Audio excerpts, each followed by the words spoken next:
Before we talk about solving equations, let's review what we worked on last module. When you get problems that look like this, first off, what are these all called?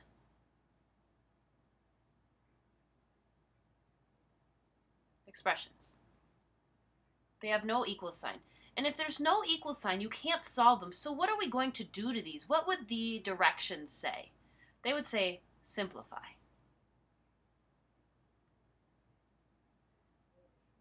Simplify these expressions.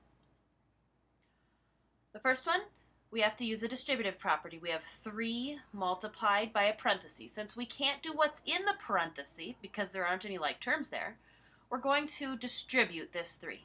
3 times x makes 3x squared. 3 times negative 8x is negative 24x.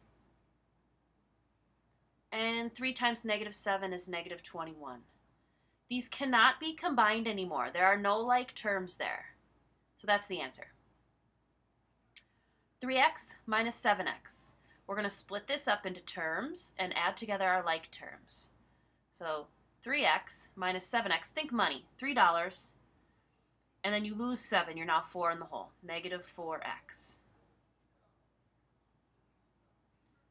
Here we have 3 terms. 6a, negative 4b, positive 2a. It's very important when you're splitting up your terms to include the sign with what it's in front of. For example, this minus sign, in my head I actually think of that as a negative sign that goes with the term 4b. So this is a negative 4b. Since there are no other b terms, that one stays by itself. And then these two are combined to be positive 8a. It would also be just as correct to switch these two terms around. So you could have 8a minus 4b. Notice how I keep the minus sign in front of the 4b. Negative 6 times 7x squared. This is not a distributive property problem. Since there's no adding or subtracting in the parentheses, I just have negative 6 times 7 times x squared. All of this is multiplication. Due to the associative property, I can just put together negative 6 times 7, which is negative 42, x squared. This one tricks some students. They see that 7 minus 2 and they want to do it right away and put a 5. You can't.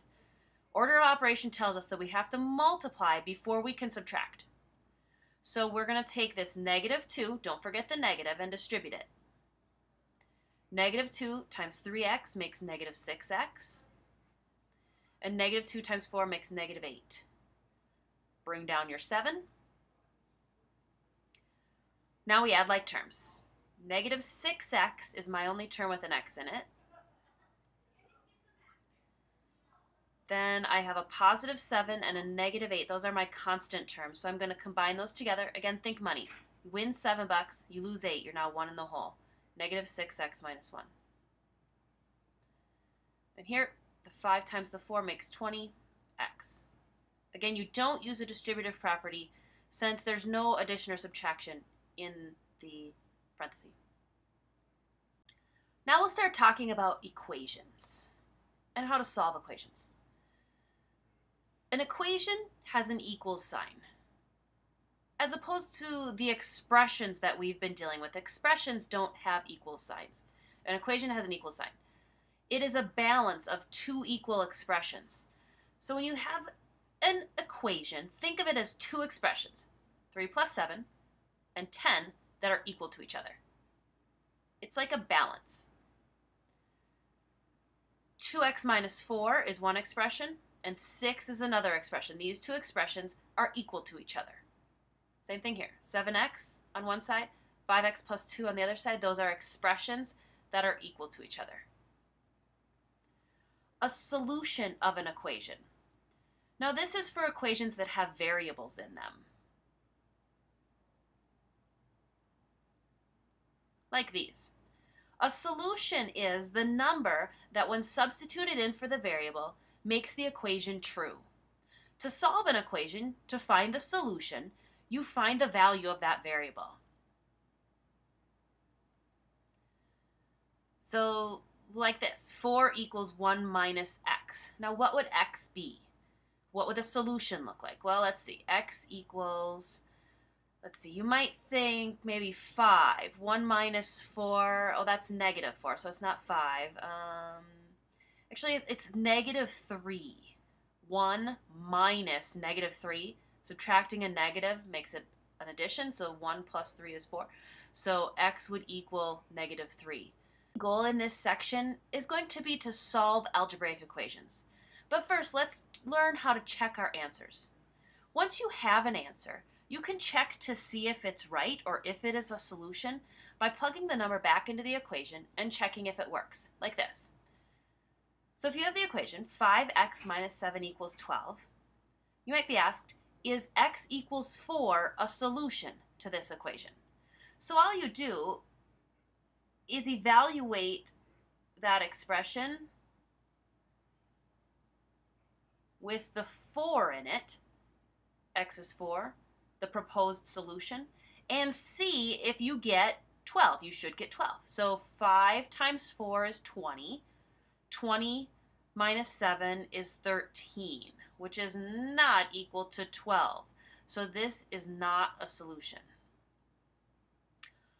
Let's check this one. Here's our equation. 8 equals 20 plus 2x. They're proposing that x equals negative 6 is a solution. Well, let's try it. You evaluate the expression with a negative 6 instead of x. 2 times negative 6 makes negative 12. 20 minus 12 equals 8.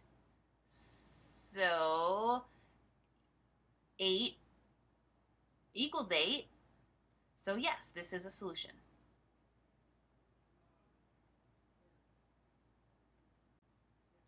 I'll talk about this a couple different times.